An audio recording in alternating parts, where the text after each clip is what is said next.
Rakshita ಶೆಟ್ಟಿಯ mind game ಅನ್ನ ಬಿಚ್ಚಿಟ್ಟ ರಾಶಿಕಾ ಶೆಟ್ಟಿ ಕೊನೆಗೂ ಸೇಡು ತೀರಿದೆ. ಬಿಗ್ ಬಾಸ್ ಕನ್ನಡ ಸೀಸನ್ 12 ಶೋನಲ್ಲಿ ಕಳಪೆ ಯಾರು ಉತ್ತಮ ಯಾರು ಎಂಬ ಟಾಸ್ಕ್ ನಡೆದಿದೆ. ಇದು ಬಿಗ್ ಬಾಸ್ ಶೋನ ಕೊನೆಯ ವಾರದ ಕಳಪೆ ಉತ್ತಮ ಆಗಿರಲಿದೆ. ಈಗ ರಾಶಿಕಾ ಶೆಟ್ಟಿ ಅವರು ರಕ್ಷಿತಾಗೆ ಕಳಪೆ ಕೊಟ್ಟಿದ್ದಾರೆ.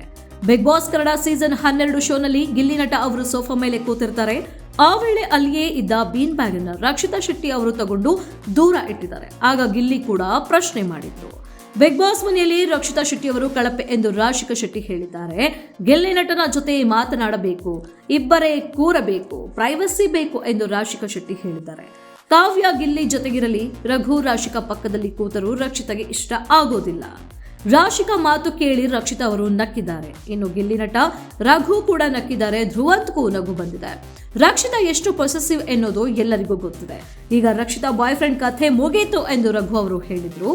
ಇದೇನು ನಿಮ್ಮ ಮನೆಯ, ನಿನಗೆ ಸತ್ಯ ಹೇಳಿದ್ರು ತೆರೆದುಕೊಳ್ಳೋದಕ್ಕಾಗಲ್ಲ, ನಿನಗೆ ಗಿಲ್ಲಿ ಬೇಕು, ನಿಜ ಹೇಳಿದ ತಕ್ಷಣ ನಗು ಬರುತ್ತದೆ, ನಿನ್ನ ತಲೆಯಲ್ಲಿ ಅದೇ ನಡೆಯುತ್ತಿರುತ್ತದೆ ಎಂದು ರಾಶಿಕಾ ಅವರು ಹೇಳಿದ್ದಾರೆ. ನಮ್ಮಿಬ್ಬರ ವಿಚಾರ ನೀವು ಯಾಕೆ ಮಾತಾಡ್ತೀರಿ ಎಂದು ರಕ್ಷಿತಾ ಅವರು ಪ್ರಶ್ನೆ ಮಾಡಿದ್ದಾರೆ. ಒಟ್ಟಿನಲ್ಲಿ ಒಬ್ಬರ ಪಕ್ಕ ಇನ್ನೊಬ್ಬರು ಕೂರೋದು ಇಲ್ಲಿ ಕಳಪೆಯ ವಿಚಾರವಾಗಿದೆ.